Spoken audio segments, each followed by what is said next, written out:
Three, two, one. Here we go!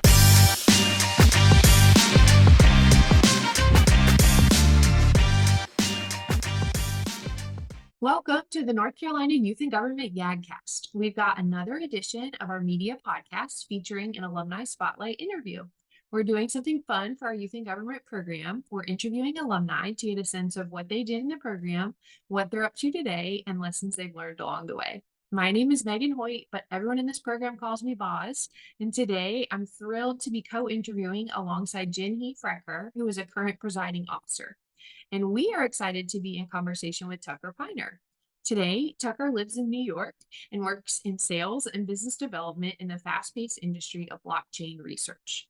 After graduating from the University of North Carolina at Chapel Hill, Tucker put the networking skills he learned in youth and government to good use, launching his career at Bloomberg Government. Tucker served as the 2008 Youth Governor and as a presiding officer at the Conference on National Affairs. Tucker, hello, welcome. Hello, it's so good to see you both. Thank you for having me. Yeah, we are really excited about this and about this conversation with you. And Sure. one of the First off, whoever's creating that intro music, the Adcast music, is an absolute banger. So kudos to them. As a I know. loyal listener, the intro gets me pretty hyped. So I'm glad to be on the other side of it this time. This is cool. Yeah, they make us sound really legit. So Very yeah, true. excited about that too. One of the places that we, as you know, based on listening to this podcast before, we love to start with is really just like what your time in the program was like, because that has been a real treat to just understand how the program has changed over time and what it was like when other alumni were program delegates. So we're going to kind of start there. But before we do that, I actually want to zoom out a little and ask you also about what it was like to be a high schooler, if you can think about that. Like, how would you describe yourself during that time? Like, what do you remember about that life chapter that still kind of sticks out for you? Well, it's great to be talking with you about this because you were such a big part of those years and such an incredible friend of mine. So the high school experience, I think, is so formative, and that just goes hand in hand with the youth and government program. School specifically, I think, is a chance to try out things that you're interested in or try to uncover something about yourself. And for me, surrounding yourself with really intelligent, fun, smart people was such a good roadmap for, a really good high school experience, and tried to mirror those same qualities within the youth and government program. And each person I met got me more motivated about, my life and about the chance to serve others, which is, I think, such a good lesson that youth and government taught me. But high school specifically, was, uh, you know, good mixture of playing sports and hanging out with good friends and trying to stay out of trouble. I had Laura Piner on my side, so I was really set up for success there. My mom was such a great resource, and but yeah, honestly, just really enjoyed the high school days, and I think it's helped get me to where I am now. Yeah, I love to hear how like formative it was for you, not just the high school experience in general, but also youth and government being such a huge part of that journey. Do you have a first sort of memory of youth and government? Yeah, I think it's for me, there's a lot of charismatic figures. One you may have spoken to, and you obviously know him well. Nima Al Mohammadi was the youth governor in 2006, and you're drawn to these figures, and especially every high school student, I think is quite impressionable, and he was such a good mentor and a good person to learn from. And we went to the same high school, which always adds value when you get to the big conference in Raleigh. And so, that was a good first memory. It was kind of, hanging out and walking around the conference with him and starting to create that mental picture, manifest that vision of one day being youth governor. And then obviously, hanging out with you in the hallways, just getting up to no good, just trying to see if we could meet some other people from other delegations. Those were some happy memories. And Lisa and Shelley, world class people.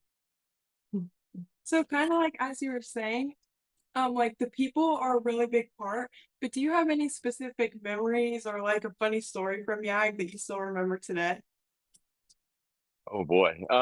Yeah, I mean, when it comes to some funny stories, I think I enjoyed, it's a great time in your life to, especially if you take on a leadership role, to be able to say, okay, well, obviously I wanted this. It's great to hear your name get called and stand up and people are cheering, but then you've got to actually lead. And so I remember talking with Megan, who was, my chief of staff, my rock, and we were trying to come up with ways to create, funny ways to make sure people were following policy. We didn't want people to ruin a good conference experience by going into rooms they shouldn't be in. And so she got to actually smack me in the head with an entire bill book, not, right on camera, making sure that you don't cross that threshold, you be a gentleman. So it was all in good fun to try to make sure we were creating some videos and content that, could educate people on how to behave. And that one stuck with me. I've luckily recovered, but That is so funny.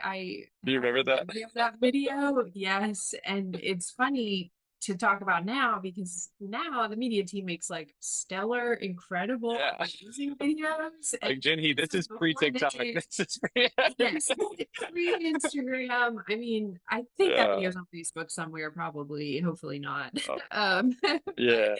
yes, it is. It We're is funny talking to think 15 about. years ago. And I do kind of, there's a wholesome part of that, that transition to this digital world where all students going through are digitally native. They don't know what it feels like to grow up without an iPhone. But when we were going through it, it was how do you get messaging out to thousands of students, and get something that's memorable and, that they can actually pay attention to and get people to show up on time and, all the simple things of, yes, we're in this leadership position, but now we have to run a conference.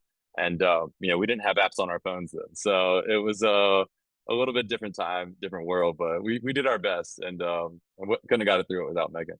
Yeah, that's really cool. And I think it's also so important, like you said, to try to engage people through having fun. So I think it's really cool that that's what stuck with you. Oh, definitely.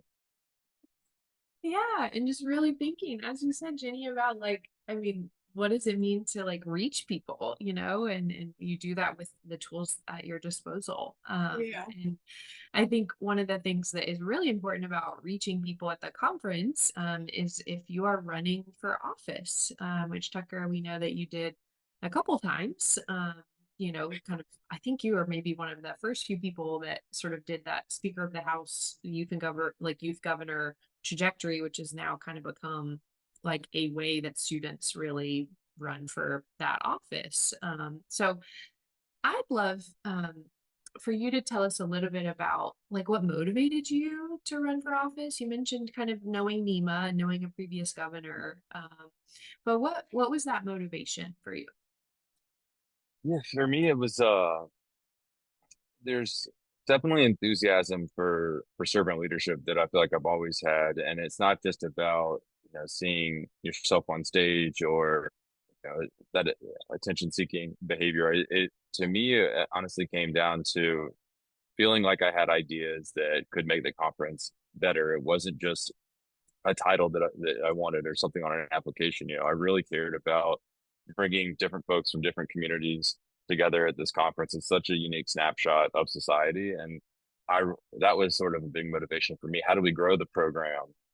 Megan's leadership is phenomenal, and she continues to do it to this day. So, what are new ideas we could come up with that could get people excited about running for office or volunteering or engaging in some sort of judiciary program, or what are those things that get people passionate about public policy, about civic action, and that is something that has made I still feel today. I've taken my career in different directions, but that was definitely a motivation, was making it the best conference it could be and making people feel comfortable. I wanted everyone to walk in and the minute I picked up the gavel, set the tone for a really exciting conference.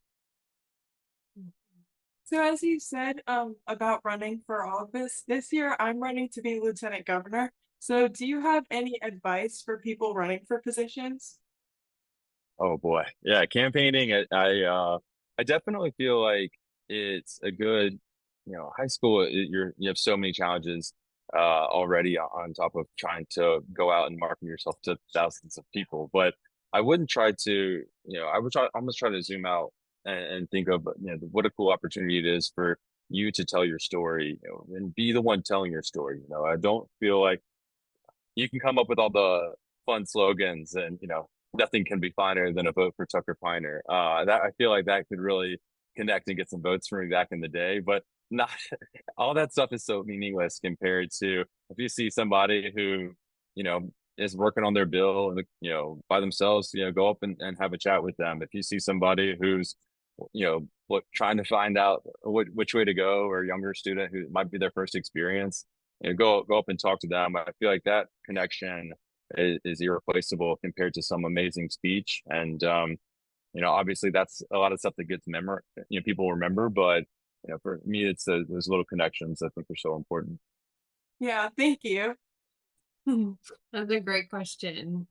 And as a just a personal point of privilege here, I will say, Jenny, I ran for lieutenant governor and did not win. And it was one of those, like, I mean, I wrote college essays on that experience, right? Like, because it was just so uh like formidable, like to put yourself out there. And so for students who are listening, know that like you can still do something great in youth and government even if you lose. I think I was super fortunate that that Tucker like asked me to be his chief of staff because he knew I was super involved and just really engaged and really cared about the program. But I don't know if we've ever really talked about this, Tucker, but I remember when after you'd asked me, I remember we were talking one time and I was saying how hard it was almost to like step into this other role because it felt like I was like, oh, I didn't win that other thing. And it felt like people didn't want me to be lieutenant governor, right? And so it was a really interesting kind of thing to sift through especially as like a whatever 17, 18-year old, um and I just want to encourage folks to like put yourself out there and do it regardless, because I swear I think campaigning is like one of the best life skills. Like it's just so good to like learn how to talk to people and go up to people and really engage with them in a meaningful way, that's not just like, hey, I'm running, vote for me, to really actually learn how to connect with people is just like such a great life skill too. No, I love that. And it's a testament to your commitment to the program because obviously we all it's a very ambitious people. We have these ideas of what we want, and sometimes life takes us in a different direction. And Megan's such a great example of how you can build something incredible when it wasn't exactly what you thought the path you go down. So I feel like whatever happens next, just continuing to give back to the program, that should be the motivation. It's about serving ourselves. And I think that might be the best lesson of all of youth and government. Yeah, that's great advice from both of you. Awesome. Well, let's pivot a little bit because I think that was sort of really fun overview and like super just great to learn about what you think now about the program, like reflecting back on it. But we do want to shift to today, Okay. because I think it's really fun to start thinking about for college or for students like who are going to college and like thinking about careers. It's always really helpful to learn what is work like, and what does it mean to work in what is it blockchain research, so can you tell us a little bit about your career journey? I know Bloomberg Government is a big piece of that too, so tell us like what your work is about, and what's that like honestly most interesting to you about it. Yeah, for sure. It's good chance I might have peaked in high school, but I still love working in sales. Let's be clear. But no, to me, it's we joked about campaigning and how much that can influence the types of skill sets you need to influence people, to be able to create a narrative, to be able to convince people that they can trust you. That's what I do. I just for a full-time basis. My whole career has been working in sales, and right now I work for a company called The Block, and we are a blockchain research firm working with large institutions, hedge funds, private equity funds, large financial firms that are interested in the digital asset space, and we help educate them on how to make decisions and hopefully build the digital economy of the future. I still don't know what blockchain is. I feel like We'll save that for another pod. But for this one, work in general, yeah, Lisa Humphreys may think that my full-time job is posting Instagram stories, but I do have to occasionally hop on the phone and try to articulate how we can help people, and to me that's the idea of being a good salesperson. So for anyone, any of the listeners who are interested and potentially a career in sales, I think understanding how to articulate value is such an important part of that role. And whether you're trying to sell your spouse or your parents or your anyone on an idea, understanding how to listen, how to communicate, how to ask questions are such important qualities that I have to do every day to be successful. And I keep learning a lot. Still a long way to go, Megan, but we're making progress. So, based on that advice, what advice would you give to people when they're looking into like college, or like what kind of college advice would you give to students who are going to move on to that step next? Okay, so I think about this all the time because I absolutely loved college, like high school, but when it comes down to how I use my time is something I value so importantly right now. And I wish I was in college. You have enormous resources. You have tennis courts and basketball courts and tons of athletic fields and musical instruments you could go play and all these things that are available at your fingertips. So I would just encourage everyone to be curious, to really take the effort to learn that other language, to really try to push themselves to travel more. I mean, I think that to me, travel is the foundation of how we build stronger communities. And I think it's such an important thing. If you start that early, if you start that in the college experience, then you're going to really set yourself up to be a curious person. And those are the kinds of people that I admire now. If you know what you want to do and you get into college and you nail it right from the start, I think that's wonderful. But I do think it's such a unique snapshot of a couple years that you can really just invest in yourself and be creative and curious. I think that's great because, like, for me personally, I have no idea what I want to do. So I think it's Good. cool that you have that take on it. Absolutely. Take responsible risks. It's something that, if you're, and that could be everything from you get up and you go for a run one day, or you want to change your career, or you want to change your major, or you wrote a bill that you don't like and you want to do another one. I think that's okay. Take a risk, run for office. Those are the kinds of things that you should be doing, now, because I think the lessons you can learn from that are so important. Yeah, I I think love that's that. awesome. Yeah. I'm thinking too, you've mentioned a couple skills that you use in your day job and like just in life in general. But if you had to kind of really bucket the things that you feel like you honed in or like really started to learn about yourself in youth and government, like what are those things that still stick with you today? I think the most important thing is to be kind. I think it's such a valuable, it's maybe weird to call it a skill, but I think it's something that can take work. If you're leading with kindness, if you're leading with love, if you're approaching situations that could be confrontational and you're trying to understand and build a consensus and just make people feel comfortable, I think that's something, treat people with respect. And that's going to serve you in any career you pick and in any relationship you have. And I think it's so important to tell the truth and to really connect with people on a human level instead of so much. I don't like the expression imposter syndrome. I think it's okay to try out and be different people on different days and just really figure out who you are. But when it comes down to your actual values and who you are and the skills you want to develop, I think it's so foundational, be kind, be prepared before you go into meetings, whether it's you're grabbing a coffee with a friend, don't just show up, think about, what you want to talk about and try to prepare, be intentional with that person and their time. And then, obviously if you've got an interview or if you've got, something that's a little more high stakes, really take your life serious and do the work to prepare. Having said that, I think youth and government in high school kind of teach you it's okay to kind of wing it sometimes too. But with an extent, knowing that like you need to be doing the work ahead of time to build those foundational skills that when you're thrown in scenarios that you might not be ready for, you've got the skill set to kind of adapt and, at least an anchor to hold you with who you are. Yeah, well, those are really good ideas, and I think things that you can start to practice regardless of what you're choosing to do in youth and government, regardless of the program, regardless of whether or not you want to be in leadership.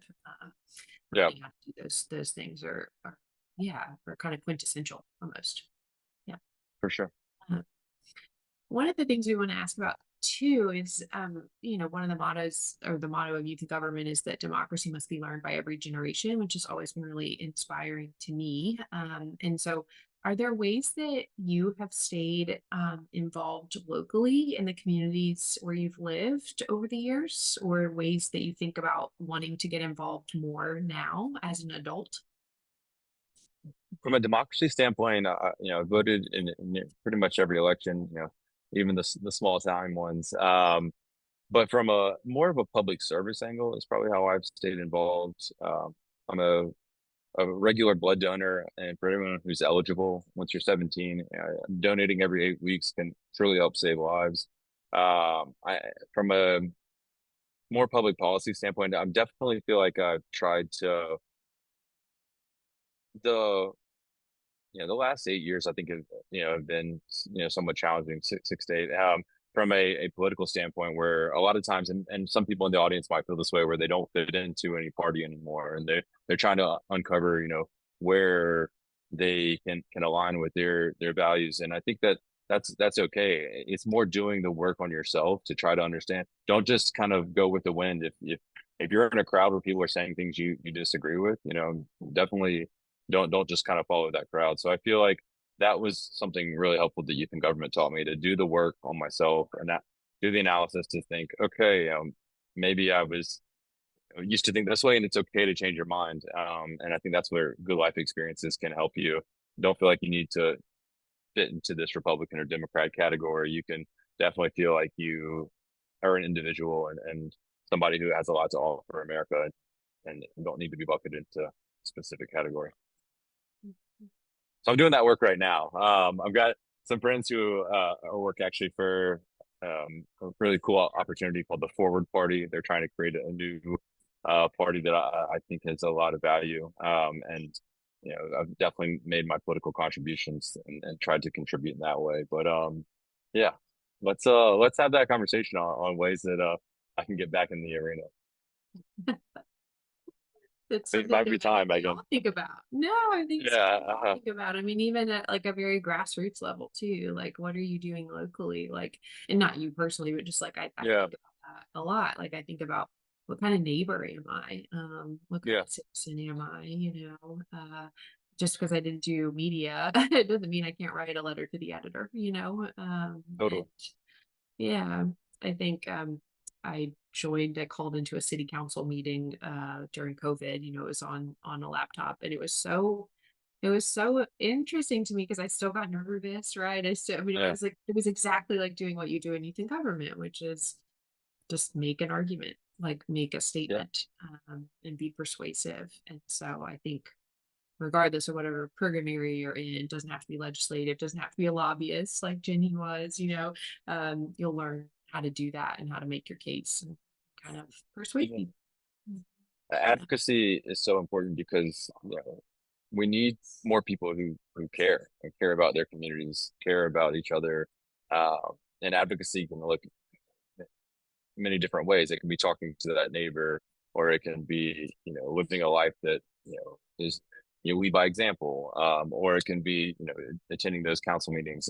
I feel like progress, especially in city government, can move slow, but that's part of what makes our country special. And we need people who are constantly advocating for the right ideas and having the patience to move as slow as our government to get things done. And I think that's yeah, I'm really glad to hear that, Megan. Mhm. Is there anything else you want to tell us just about your career journey at all that you feel like is especially relevant or might be helpful to students? Yeah, I think it's this generation in particular, I think I'm constantly thinking about other ideas beyond just your individual career. This, being on this podcast is a great example.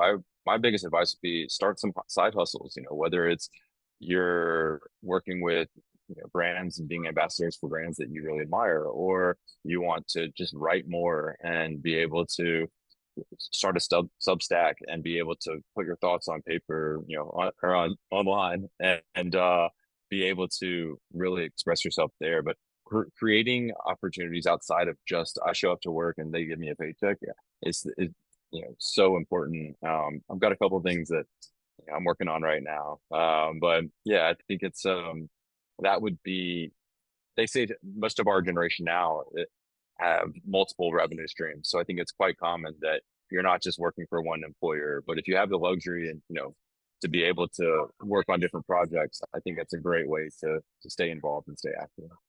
Mhm. Cool. Well, thanks for that. Thanks for telling us a little bit about just like where your head's at and how you got to where you are. Yeah, I often think about how their jobs, like they say, like, oh, jobs of the future like don't exist yet, and so I love yeah, the opportunity to like think about what work looks like today. We want to kind of pivot a little bit and think you've done a lot of like great advice sharing, but I'm curious if we could sort of move more into like things you've learned along the way as well. yeah, And particularly one of the things that we're asking all of the alumni who come on the podcast about is this idea of failure.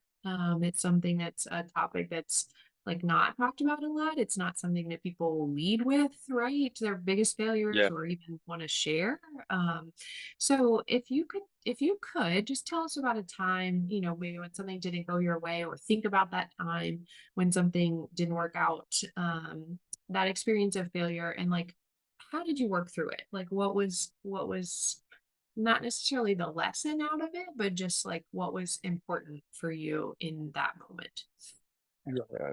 I love the question because I think failure has such a toxic connotation to it that people think of it as this, if I didn't get succeed here, then it's very binary, then I was a failure. But to me, it's such a misguided way to look at it. So my biggest advice to the listeners around failure, I can definitely speak from experience, whether it's college applications or careers, certain jobs I may have gone for, or ones that was passed over for. There's a lot of these moments that you can let that experience sort of start to define you, but you need to be the one that's kind of advocating for that path, and knowing that yes, that door may have closed and that's a reality, but understanding that that's could be a very good thing, and what you do with that time could free you up for some incredible experiences. Just to give you an example, I know a lot of this group's going to be applying for college. I was dead set on going to Stanford. I went out for an interview, thought it was awesome,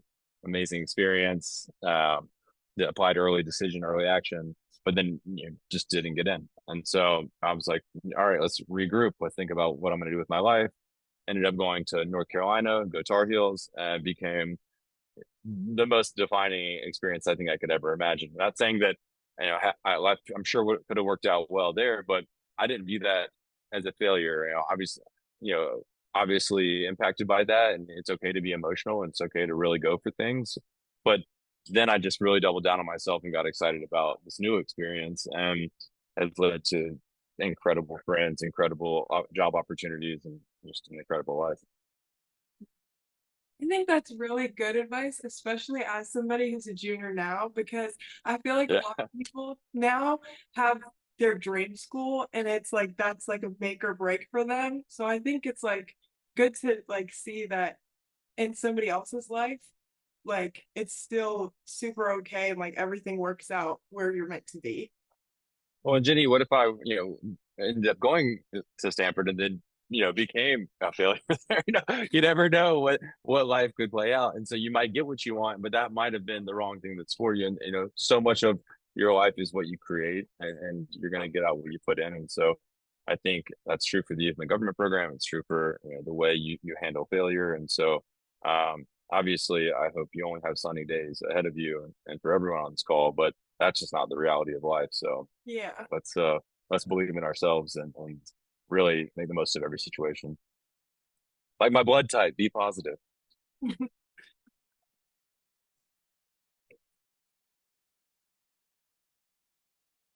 I'm curious if there is like a best piece of advice that you've ever been given that has just like really stuck with you, or like a mantra that you love, or just something that is like a really, you mentioned values earlier, so like a Yeah. values, grounding thing as well. But yeah, what's something in that realm?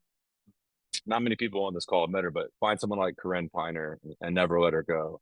That's my wife, everyone. She's been an incredible source of joy and just created the man I am today. But on that note, surrounding yourself with people that are that light in your life, are people that get you excited, get you enthusiastic to learn, give you that motivation and ambition to think bigger than what you might think of yourself. That's the kind of thing that I've been so fortunate to have. And if you're around right now, if you're around people who you're just scrolling on your phones or you're just unhappy and talking bad about other people, that's never going to make you happy. So surrounding yourself with people who lift you up is definitely the best advice I can give. And serving others, servant leadership. It's kind of along with apathy being the death of democracy. Um, that to me is, if your motivation is to serve others, no matter what you do in your career or in college, you're going to build a successful life, because that's the kind of mindset that leads to happiness, in my opinion. So obviously, be competitive, be ambitious, but focus on serving others. So kind of based on that question about what's the best advice you've ever gotten, is there something specific that you would tell your own younger self? Oh boy, young Tuck. I think it goes back to stop. uh, Try to avoid toxic behavior, excess alcohol, or I know some folks might be a little younger on here. So even like if you're starting to think about making decisions that could cause harm to yourself or your families, or be potentially embarrassing, yes, I think that's part of the learning experience, but you don't need to put yourself through that, and just try to always, again, go back to what we talked about today, which is being kind to others, serving others, and try to put yourselves in positions where you will be happy. Exercise, get outside, get sunlight. Those are the kinds of things that you should be doing that will scientifically very good for you, and will create lifestyles and habits that are going to open up more opportunities for you and more joy for you in your life than um, a lot of the toxic behaviors that I know a lot of young folks are experiencing now. Yeah, I think that's really good because I feel like it's so easy to turn towards kind of bad ways to deal with stress and stuff like that, especially now since I feel like there's so much easy access to it. So I think that's Yeah. really good advice. Yeah. Yeah, just good advice all around. Tara, this has been so fun. But before we wrap up, we're gonna do one kind of fun round, hopefully, of questions. This is like our roundup round, if you will. All of our officers have helped generate these. So even though we're only interviewing with one student officer on each call, I'm going to let Jenny take it away and ask all of these. But everyone on the podcast is answering these next Okay. questions. So, All right, Well, so the first one is a this or that, Friday fun night or governor's gala. awesome. Well, I've heard a lot of chatter about Friday Fun Night, but what's wrong with putting on a little tuxedo and celebrating the governor's gala? So I'm gonna be an old school boomer and say I like the gala. Let's. I don't even think that's a boomer because the governor's gala is my favorite too. All right, thank you, thank you. Yeah, it was definitely very memorable, and really enjoyed presiding over that event. Yeah, and then the next one is what is your favorite or most impactful book you've ever read? Oh, Harry Potter and the Sorcerer's Stone, done, easy. Changed everyone's lives. No, All jokes aside, yeah, I think there's an enormous lessons to be learned. I love Harry Potter, but River of Doubt about Teddy Roosevelt, phenomenal. Can't recommend that enough. And then one that's it can be a challenge, but Why We're Polarized by Ezra Klein is pretty fascinating and good examination of why do we feel these things, get this tribal mentality that can sometimes divide us instead of bring us together. And we should all, I think, be working on ways to find more common ground. Cool. And then the last one is you've told us a lot about your profession and it seems really cool, but what profession other than your own would you like to attempt if you could? I'm going to space, Megan. I want to be an astronaut. I'm definitely, it's going to happen, in the next, 40 years. But I would definitely love to have had that experience or in a future world develop that. But all jokes aside, I mean, we talked about side hustles. So I can break some news on a podcast here, but I'm very much dedicated to launching Tux Travels. It's going to be a nonprofit that aims to increase passport ownership in the United States for families who have never traveled, never bought a passport. Right now, passport ownership in the United States is at 47% compared to somewhere like the UK, which is in mid 80s. And so I think it's something that is a glaring issue within our society, and creating enthusiasm for travel along with the financial means to actually go visit other countries and meet other people. It's something that I'm going, I had this idea in 2020, the pandemic hit. That was a tough time to talk about a travel charity. But now I think we're going to have some exciting times ahead and more information to come. But Megan, I might be calling you for some fundraising help. But No, not nonprofits are great. That's a really yeah. mission. Yeah, and really TuxTravels.org. There you If go. anyone is good at website design, you can see what I've started, but I could really use some help. No, I know. I would say we would link it in the show notes, but I don't think we have. We're not But yes, we're not ready for it. yeah. But Yeah. we are incorporated, so there's a lot of exciting developments, and I've always wanted to run a nonprofit, run a charity, and travel is something that is so important to me because it's defined who I am. I get to live in London for 4 years, and as I mentioned earlier, the importance of just traveling and meeting other people and seeing other places is so important. So this would be a great way for me to give back on something that's given so much to me. Very cool. Tucker, thank you for this. I am so grateful for your time and just for your interest in supporting youth in government in all the ways you have over the years, and just also for your friendship. So thank you. Thank you. Thank you so much. And Jenny, it's so lovely to meet you. I wish you all the best. Please reach out to me if I can be of help in any way. And that goes for anyone listening. So I'm excited to get to know all of you and good luck. Thank you. This has been so great.